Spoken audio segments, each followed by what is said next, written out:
Meantime, Bradley Thayer is with us. Dr. Thayer.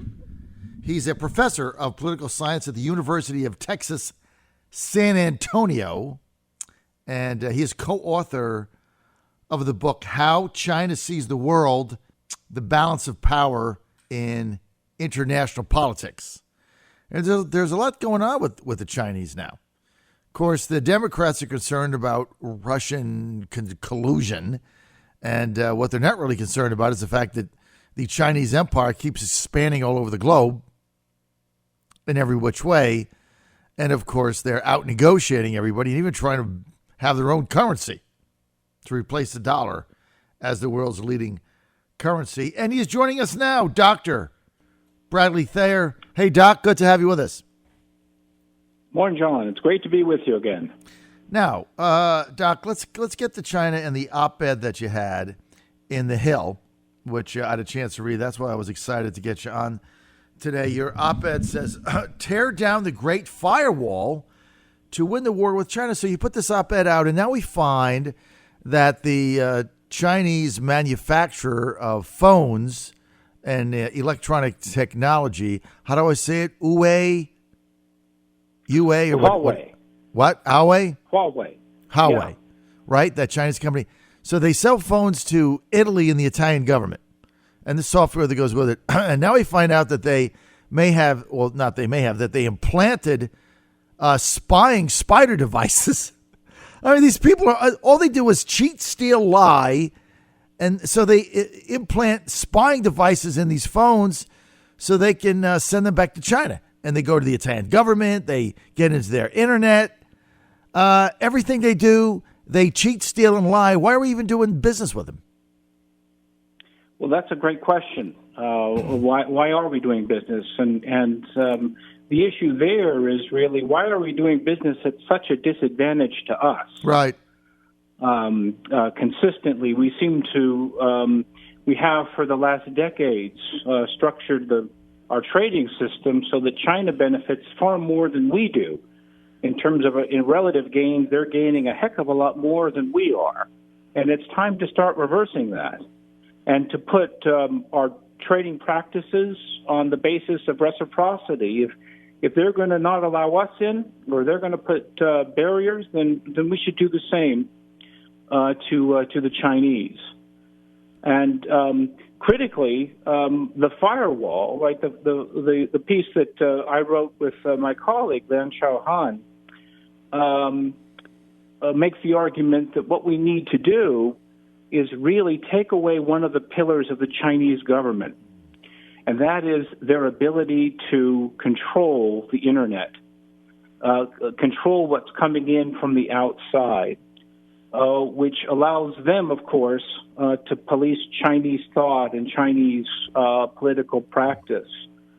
And so what we do is really look at that issue and call attention from the American government as well as others to see really what's going on here and to think about things that we can do, perhaps modest elements, maybe some things that are a little bit larger, to ensure that information can flow into China, and as a result of that, really undermine the tyranny of the Chinese government.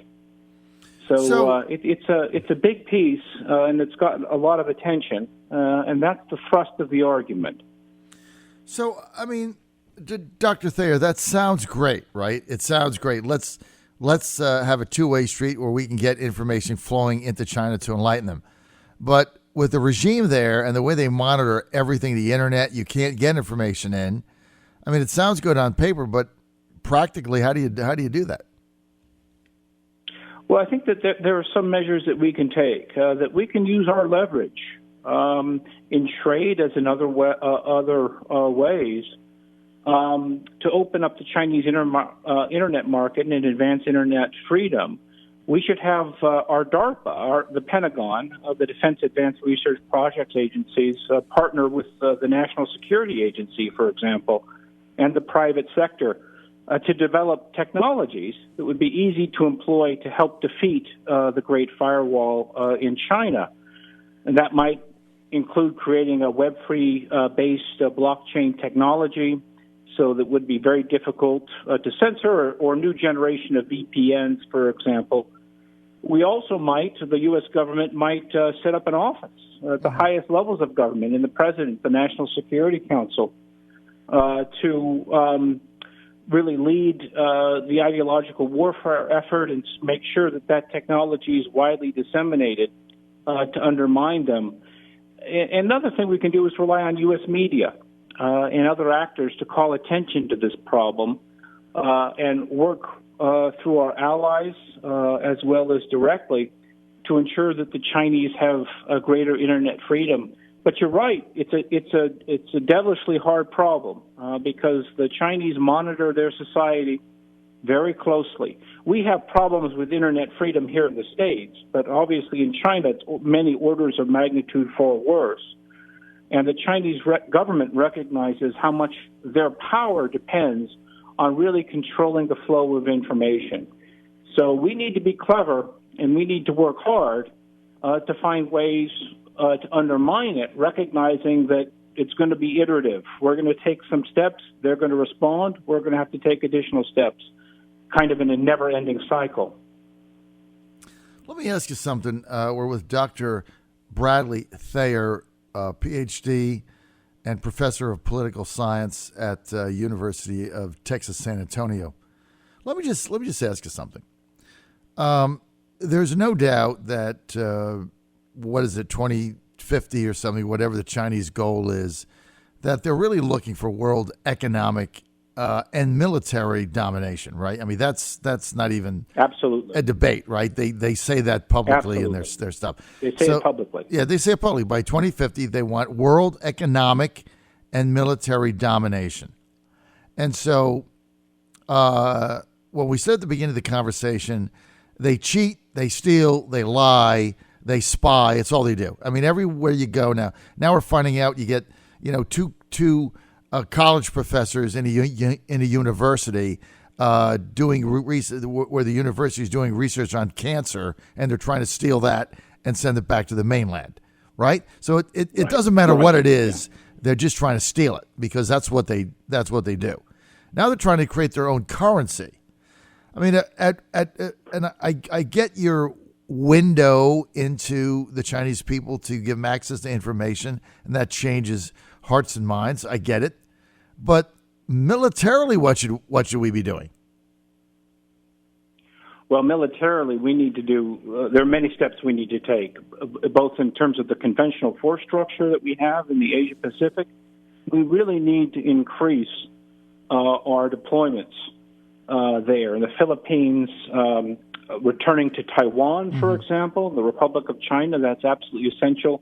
Having improved military relations with Vietnam, using Australia and Japan as key bases, working with the Indians, right, developing the contacts and budding alliance relationships that we already have with the Indians. All of that's going to be essential. Navy, Marine Corps, Army, Air Force deployments in the Indo-Asia Pacific are absolutely essential, but that's got to be backed by the our nuclear deterrent capabilities, which have atrophied really in the last generation.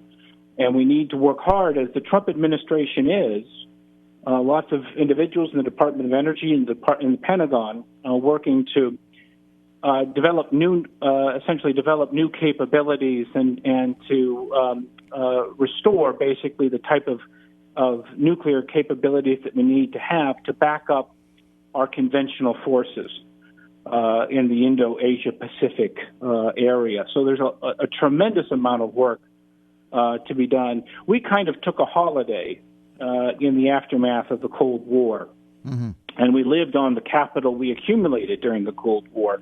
China never did, right? China has been going, as you said, stealing, advancing militarily, advancing economically, advancing really in their diplomatic relations and outreach to countries like the Belt and Road Initiative, for example. And we need to recognize the holiday is over, and we have a lot of work to do to reverse the glide that we have, essentially the drift that we have had in our military structure in terms of our economic concerns and also the technological and ideological battle with the Chinese too. So lots of work to be done, and very importantly, to reach out to the American people and explain to them what needs to be done and why it's important to deal with the China threat. I tell you what, Dr. Thayer, I love having you on because you're spot on and you really get what China is doing, what their objectives are, and how we need to fight this. And you're one of the leaders in this in the field in America. I want to thank Dr. Bradley Thayer, for being with us, professor of political science at the University of Texas, San Antonio. He's also co-author of the book, How China Sees the World and the Balance of Power in International Politics. Sir, thank you for being with us. Doc, it's always John, my good to have pleasure. you on.